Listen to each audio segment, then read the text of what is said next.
సమాజంలో మార్పు, విద్య వల్లనే జీవితాల్లో మార్పు. So there is a saying, education is the most powerful weapon which can use to change the world. And ప్రపంచాన్ని మార్చే శక్తి విద్యకున్నది అంటారు. పెద్దలు, మంత్రివర్యులు అన్న లక్ష్మణన్న గారికి అండ్ ఐఏఎస్ కృష్ణాదిత్య సార్కి, ప్రిన్సిపల్ బాలస్వామి గారికి, ఇంకా అడిషనల్ కలెక్టర్స్, గవర్నమెంట్ డిపార్ట్మెంట్ పెద్దలకు, మా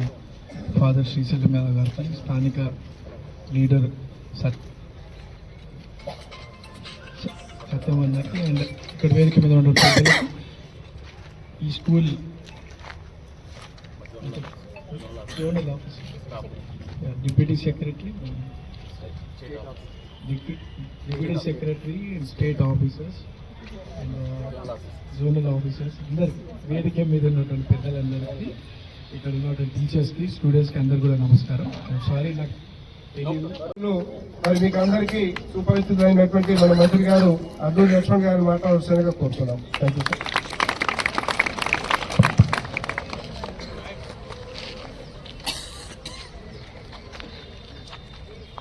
ఈరోజు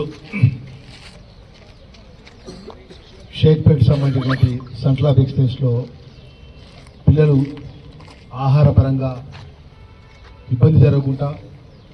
మోడ్రన్ కిచెన్ ద్వారా క్వాలిటీ పరంగా ఆ వంట చేసే ప్రాంతం అంతా కూడా నీట్గా ఉంది. అడ్వాన్స్ ఎక్విప్మెంట్తోని మోడ్రన్ కిచెన్ ఒక ప్రాజెక్టును ఒక ఏజెన్సీ ద్వారా, అంటే ఫస్ట్ ఎగ్జాంపుల్గా ఈ షేక్పేట్ సంబంధించిన పిల్లలంతా కూడా గొప్పగా చదువుకున్న సెంట్రల్ ఆఫ్ ఎక్సలెన్స్ స్కూల్స్, అదేవిధంగా కరీంనగర్ జిల్లాకు రెండు కూడా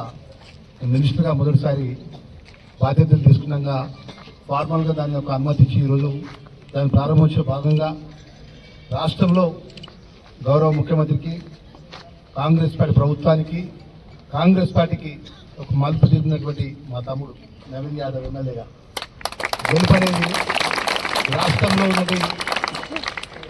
గౌరవ ముఖ్యమంత్రి రేవంత్ రెడ్డి గారికి, ప్రభుత్వానికి ఎంతో గొప్పగా అండగా ఇచ్చి, ఒక ధైర్యాన్ని ఇచ్చి, ఒక యువకుడు, ఒక బలహీన వర్గాలకు సంబంధించినటువంటి శాసనసభ్యుడిగా జూబ్లీహిల్స్ ప్రజలు ఎన్నుకున్న తర్వాత మొదటిసారి ఒక అధికారపరంగా కార్యక్రమంలో సోషల్ వెల్ఫేర్ మినిస్టర్గా లక్ష్మణ్ కుమార్ గారు, నేను స్థానిక శాసనసభ్యుడిగా తమ్ముడు నవీన్ యాదవ్, అదేవిధంగా మా సెక్రటరీ గారు ఆదిత్య గారు ఎప్పుడు ఫోన్ చేసినా సార్ చెప్పండి సార్ నేను ఏం చేయాలి, మన వాళ్ళకి ఏం చేయాలని చెప్పి పాజిటివ్గా ఉన్నటువంటి ఒక ఐఏఎస్ ఆఫీసర్ సెక్రటరీగా, అదేవిధంగా వేదిక పైనటువంటి మా సక్రు గారు కానీ, ప్రిన్సిపల్ గారు కానీ, మా జిల్లాకు సంబంధించిన అధికారులు అందరూ కూడా మా సోదరి మంది అందరూ ఉన్నారు. అదేవిధంగా ఇక్కడ పెద్దలు మా శ్రీశైలం అన్న తెలియని వాళ్ళు రాష్ట్రంలో ఎవరు ఉన్నారు. శ్రీశైలం అన్న అంటే అందరి మనసు నాయకుడు, ఇప్పుడే అడగకముందు అటువంటి వాళ్ళు చెప్పండి నాకు స్పోర్ట్స్ నాకు ఇంట్రెస్ట్ అని. అదేవిధంగా స్థానికంగా ఉన్నటువంటి మా చాలామంది మా పెద్దలు, మా పాత్రికేయ మిత్రులు, ముఖ్యంగా ఈ సెంట్రల్ ఆఫ్ ఎక్సలెన్స్ సంబంధించినటువంటి టీచింగ్ చేస్తున్నటువంటి మా సోదరులు టీచర్స్ కానీ, స్టాఫ్ కానీ, కాలేజీకి సంబంధించిన వాళ్ళు కానీ, అదేవిధంగా అడ్మిషన్స్ సంబంధించినటువంటి స్టాఫ్ అందరికీ కూడా మంత్రిగా మనస్ఫూర్తిగా మనం మొదటిసారి ఒక మంచి కార్యక్రమాన్ని తీసుకున్న భాగంగా మరి ఈ కార్యక్రమానికి సంబంధించినటువంటి మోడర్న్ కిచెన్ సంబంధించిన ప్రాజెక్టు ఆ ఎండి గారు ప్రకాష్ గారు కూడా ఇక్కడే వచ్చినారు. వారు మరి అదేవిధంగా వారికి సంబంధించినటువంటి సిబ్బంది కూడా వారు కూడా మరి వేదిక మీదకి వచ్చినారు. వారు కూడా రావాలని చెప్పి కోరుకుంటూ ప్రకాష్ గారు వారు కూడా వచ్చినారు. నేను ఒకటే, ఎందుకంటే నేను ధర్మపురి ప్రజల యొక్క ఆశీస్సులతోనే ఆ లక్ష్మణ దయతో శాసనసభ్యులు ఎన్నికై మీ వర్గం నుంచి ఇదే ఎలాంటి హాస్టల్లో చదువుకున్నటువంటి పరిస్థితుల్లో కూడా మీ కష్టాలు తెలిసిన వాడిగా, మీ ఇబ్బంది తెలిసిన వాడిగా రాష్ట్ర ముఖ్యమంత్రి పెద్ద రేవంత్ రెడ్డి గారి యొక్క రాష్ట్ర ముఖ్యమంత్రి గారి నేతృత్వంలో కూడా క్యాబినెట్ మంత్రిగా సోషల్ వెల్ఫేర్ సంబంధించిన పిల్లలకు ఏ విధమైనటువంటి మంచి చదువునివ్వాలి, మంచి భోజన సదుపాయాలు ఏర్పాటు చేయాలి, మంచి మౌలికమైన సదుపాయాలు ఏర్పాటు చేయాలి. గత 2014 నుంచి 18 నుంచి 23 ప్రభుత్వంలో ఉన్నటువంటి ప్రభుత్వాలు మన వెల్ఫేర్ పరంగా పిల్లల భవిష్యత్తు విషయంలో ఎక్కడ పట్టించుకోకుండా మన డైట్కి సంబంధించిన విషయంలో కానీ, మనకి ఇతర సదుపాయాల విషయంలో కానీ ఎక్కడ శ్రద్ధ చూపడిన పరిస్థితుల్లో పట్ల మన ముఖ్యమంత్రి రేవంత్ రెడ్డి గారు వచ్చిన తర్వాత మీ అందరికీ తెలుసు, మన ఆర్థిక శాఖ మంత్రి బట్టి విక్రమార్క ఇద్దరు కూడా ఈ రాష్ట్రంలో ఉన్నటువంటి ఎస్సీ వెల్ఫేర్ కానీ, ఎస్టీ వెల్ఫేర్ కానీ, మైనార్టీ వెల్ఫేర్ పిల్లలందరికీ, గురుకులాలు చదువుకున్న పిల్లలందరికీ కూడా డైట్ ఛార్జీలు, క్యాష్ ఫీజు సుమారు 200% ఛార్జెస్ పెంచి నేరుగా వారికి మంచి భోజనం ఇచ్చే విధంగా ఈ ప్రభుత్వం నిర్ణయం తీసుకుంది.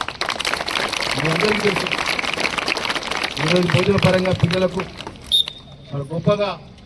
మరి ఆ యొక్క మెస్ ఛార్జెస్ పెంచి కాస్మెటిక్ ఛార్జెస్ పెంచడం జరిగింది. ఇప్పుడే అంటున్న ప్రిన్సిపల్ గారు సార్ ఇప్పుడు పిల్లలకు సంబంధించిన కాస్మెటిక్ సంబంధించిన పిల్లలు సుమారు 12 లక్షల రూపాయల పైసలకు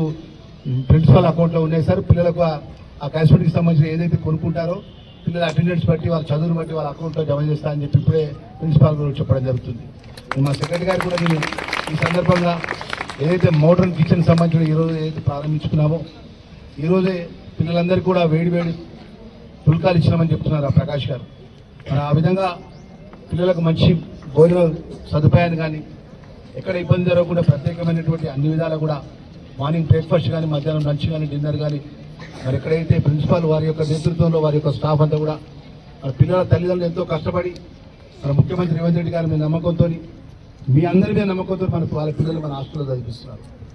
వాళ్ళ భవిష్యత్తు ఈరోజు సెంటర్ ఆఫ్ ఎక్సలెన్స్లో చదువుకున్న పిల్లలంతా కూడా మనకు ఒక డాక్టర్గా, ఒక ఇంజనీర్గా, ఒక కలెక్టర్గా, ఒక ఐపీఎస్ ఆఫీసర్గా ఇంకా ఉన్నతమైన స్థాయిలో మరి 8th క్లాస్ నుంచి ఫౌండేషన్ ఏదైతే నారాయణ, శ్రీ చైతన్య వాళ్ళు ప్రైవేటు కార్పొరేట్ లెవెల్లో ఏ చదువు అయితే ఏదైతే ప్రత్యేకమైన కోచింగ్ ఇస్తున్నారో ఆ ప్రత్యేకమైన ఈ సెంటర్ ఆఫ్ ఎక్సలెన్స్లో కోచింగ్ ఇచ్చే విధంగా మరి భవిష్యత్తులో కూడా నా శాఖ మంత్రిగా నేను చెప్తున్నాను. ఎందుకంటే గౌరవ ముఖ్యమంత్రి గారు నేరుగా ఒక విషయం అడిగాను నేను, సార్ ఈ రాష్ట్రంలో సుమారు లక్షలాది మంది పిల్లల తల్లిదండ్రులు మన హాస్టల్స్లో పిల్లలు నమ్మకంతో మన హాస్టల్లో చేర్పిస్తున్నారు సార్. వారికి సంబంధించిన గత సంవత్సరాలకి 3 సంవత్సరాలకి డైట్ ఛార్జీలు కానీ మెస్ బిల్లు కానీ అదేవిధంగా అనేక సంబంధించినటువంటి రెంటెడ్ బిల్డింగ్స్లో ఉన్న రెంటెడ్ బిల్డింగ్స్ ఓవరాల్గా రెంట్ బిల్డింగ్ ఇవ్వడం కానీ అనేక ప్రభుత్వ పరంగా బడ్జెట్ రిలీజ్ చేయాల్సి ఉంటే ఈ ముఖ్యమంత్రి మినిస్టర్గా కూడా రిక్వెస్ట్ చేసినాను సార్, మనం ఫస్ట్ వాళ్ళకి ఇవ్వాల్సినటువంటి బడ్జెట్ పరంగా ఇవ్వాల్సిన అన్ని పెండింగ్స్ అని బిల్ క్లియర్ చేసిన తర్వాత ఆ యొక్క విద్యను బోధన చేసి ప్రిన్సిపల్ కానీ ఆ స్టాఫ్ మీద ఒత్తిడి పెట్టి పిల్లలకి ఏ విధంగా చదువు ఇప్పించాలి, ఏ విధంగా పిల్లలకి ఇంకా చేయాల్సిన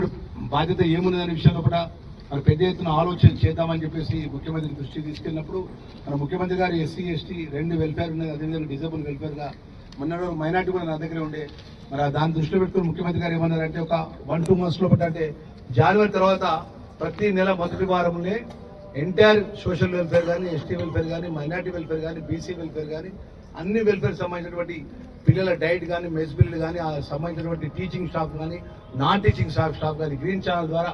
శాలరీస్ వచ్చే విధంగా ప్రత్యేకంగా చొరవ తీసుకున్నామన్న విషయాన్ని మరి ముఖ్యమంత్రి గారు చెప్పడం జరిగిన విషయాన్ని మా పిల్లలందరూ ఎక్కువ టైం తీసుకోకుండా మన పిల్లలందరూ కూడా మనస్ఫూర్తిగా ఒక భవిష్యత్తులో చదువు అనేది ఇప్పుడే గొప్పగా చెప్పినాడు మా నవీన్, మా తమ్ముడు. It's very great. ప్రపంచంలో గొప్ప వెపన్ ఏదంటే చదువు. నేను ఒక సామాన్యమైన కుటుంబంతో వచ్చిన వాడిని.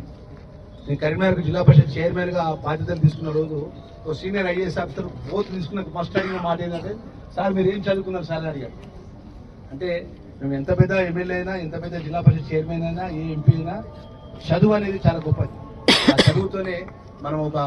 ఐఏఎస్ ఆఫీసర్ ఏదైతే అడ్మినిస్ట్రేటర్ అనిపిస్తున్నారో ఒక మంచి ఉన్నతమైన చదువుకున్నటువంటి ఒక లీడర్ ఎమ్మెల్యే కానీ, ఒక ఎంపీ కానీ, ఒక మంత్రి ఉంటే కూడా అదే గొప్పగా మా సెక్రటరీస్ కానీ సంబంధింతో పనిచేసే అవకాశం ఉంటుంది. కాబట్టి మన చదువు విషయంలో మన గొప్పగా మీరు ఆలోచన పరంగా ముందుకెళ్ళాలి. మీ తల్లిదండ్రులు ఎంతో గొప్ప నమ్మకంతో ఈరోజు హాస్టల్స్లో మేము చేర్పించినారు. మీకు ఏ ఇబ్బంది జరగకుండా భవిష్యత్తులో నేను ప్రతి నెలకోసారి మా సెక్రటరీ గారికి మనవి చేస్తున్నాను. జిల్లాకు సంబంధించి ఇప్పుడు అడిషనల్ సెక్రటరీ కలెక్టర్ గారు వచ్చినారు అంటున్నారు. ప్రతి జిల్లా ఆఫీసర్స్ కూడా తప్పకుండా మా జిల్లా కలెక్టర్ గారితో సహా అందరూ నెలకొకసారి హాస్టల్ విజిట్ చేయాలి. పిల్లల సమస్యలు నేరుగా తెలుసుకోవాలి, పిల్లల కష్ట సుఖాలు తెలుసుకోవాలి. అవసరం అనుకుంటే ఒక నైట్ పిల్లల మధ్యలోనే ఎవరైతే ఆడపిల్లలు ఉంటే లేడీ ఆఫీసర్ పడుకోవాలి, ఎవరైతే జెంట్స్ ఆఫీసర్ ఉంటే జెంట్స్ పిల్లల హాస్టల్ మధ్యలో ఒక నైట్ నిద్ర చేసే విధంగా రాబోయే రోజుల్లో ఒక మౌలికమైన ఆదేశాలు జారీ చేస్తానే విషయాన్ని ఆ పిల్లలకు తెలియజేసుకుంటూ మీరు ఏదైతే మన గొప్ప నమ్మకంతో విశ్వాసంతో మనం ముందుకెళ్ళాలి. మనం ఒక గోల్ రీచ్ కావాలనుకున్నప్పుడు ఎన్నో కష్టాలు ఉంటాయి. మన చదువు విషయంలో ఎక్కడ నిర్లక్ష్యం చేయకుండా మీరు ఉన్నటువంటి ఏదైతే ప్రిన్సిపల్ కానీ, మీ టీచింగ్ స్టాఫ్ కానీ, అదేవిధంగా మీకున్నటువంటి సార్లు కానీ, టీచర్లు కానీ వారు చెప్పినటువంటి అంశాల లోపల ప్రత్యేకమైన శ్రద్ధ పెట్టి ఆ చదువుని ఎక్కడ నిర్లక్ష్యం చేయకుండా ముందుకు పోవాలి. ప్రభుత్వం కోట్లాది రూపాయల డబ్బు మీకు పెట్టి అటు డ్రెస్ పరంగా కానీ, కాస్మెటిక్ పరంగా కానీ, మౌలిక సదుపాయాలు ఇవ్వడం కానీ, బుక్స్ పరంగా కానీ, యూనిఫామ్ పరంగా కానీ, అదేవిధంగా అనేక సదుపాయాలు గొప్ప ఎత్తున మరి ఇవ్వడం జరుగుతుంది ముఖ్యమంత్రి గారు అనే విషయాన్ని కూడా మా పిల్లలందరూ కూడా మనం చేసుకుంటూ మరొకసారి పిల్లలకు ఇంత గొప్పగా మా సెంటర్ ఆఫ్ ఎక్సలెన్స్ ద్వారా మన మంచి మెరిట్ తీస్తూ టీచింగ్ ఇస్తున్నటువంటి వారందరూ కూడా నేను శుభాకాంక్షలు మంత్రిగా అభినందనలు తెలియజేసుకుంటూ భవిష్యత్తులో నేను కూడా నెలకొకసారి మా ఎమ్మెల్యే ఏదైతే మా నవీన్ లాంటి యువ మిత్రుడు ఉన్నాడు తమ్ముడిని నేను తీసుకొని ఆ పిల్లలకి ఎక్కడ కష్టం ఉన్నా గేమ్స్ పరంగా కానీ ఇంకేదో పరంగా వారికి ఉన్నటువంటి మంచి దయగల మంచి మనసున్న వారు మిత్రుడు ఎందుకంటే తెలుసు మేము ఎలక్షన్స్ కష్టపడి ఎక్కడ పోయినా నవీన్ అన్న శ్రీశైలం అనే కొడుకు అంటే మా నవీన్ అంటే మా కొడుకు మా తమ్ముడు అనే ప్రేమతో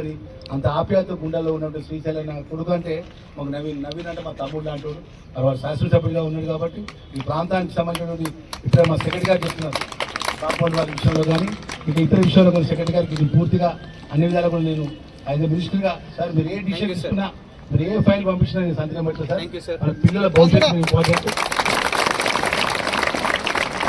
పిల్లల మౌలిక సదుపాయాల విషయంలో కూడా సార్ ఈ రాష్ట్రంలో మీకు ఒక ముఖ్యమైన విషయం సందర్భంగా మనం చేస్తున్నాం మా నవీన్ గారికి మా శ్రీశైలం అన్న కదా ఏ శాఖ కూడా ముఖ్యమంత్రి గారు నేరుగా డబ్బులు ఇవ్వలేదు ఒక్క వెల్ఫేర్కే 60 కోట్ల రూపాయలు నేరుగా ముఖ్యమంత్రి ఆయన నుంచి ఎక్కడన్నా ఏదైనా అవసరం ఉంటే 60 కోట్ల రూపాయలు వెల్ఫేర్కు 20 కోట్ల సార్ 20 కోట్ల అట్లాంటే మాకు ఇక్కడ అవసరం ఉండి ఇట్లా ఇమీడియట్ గా పోవాలి ఒక 10 లక్షల రూపాయలు ఇవ్వాలంటే మా సెక్రటరీ గారు కానీ మినిస్టర్ గారు నాకు కానీ ముఖ్యమంత్రి సహాయం నుంచి నేరుగా డబ్బులు ఇచ్చేశాడు. దట్ ఈస్ ఓన్లీ వల్ల మా అఫీషియల్స్ కష్టపడ్డటువంటి వారు తీసుకున్నటువంటి ఏదైతే ఒక నమ్మకం మా సెక్రటరీ గారు కానీ మా అడిషనల్ సెక్రటరీ గారు కానీ మా స్టేట్ ఆఫీసర్స్ కానీ మా టీచింగ్ ప్రిన్సిపల్ కానీ మా టీచింగ్ సంబంధించిన వాళ్ళందరూ నమ్మకంతో ముఖ్యమంత్రి గారు నేను అడగగానే ఒకటే మన నిమిషంలో లక్ష్మణ్ అడుగుతుండే ఏదైతే ఇమీడియట్ గా ఒక 60 సహా ముఖ్యమంత్రి సహాయం నుంచి ఏ మంత్రిత్వ శాఖ కూడా ఇవ్వలే ఓన్లీ ఫర్ వెల్ఫేర్ డిపార్ట్మెంట్కి ఇచ్చినారు వారు కూడా ముఖ్యమంత్రి కూడా మనస్ఫూర్తిగా నేను ధన్యవాదాలు చేసుకుంటూ మంచిగా మొదటిసారి మంచి కార్యక్రమంలో నవీన్ ఎమ్మెల్యేగా నేను కూడా పాల్గొనడం ఈ కార్యక్రమాన్ని నేను 3 రాష్ట్రాలు బయట రాష్ట్రంలో ముఖ్యమంత్రి గారు ఒక ప్రత్యేకమైన పని అప్పచెప్తే వేరే రాష్ట్రం ఉన్నప్పటికీ నేను ఒక మాట ఎయిర్పోర్ట్ దిగంగానే మా సెక్రటరీ గారు చెప్పిన రేట్ సార్ మీరు వెయిట్ చేస్తున్నాను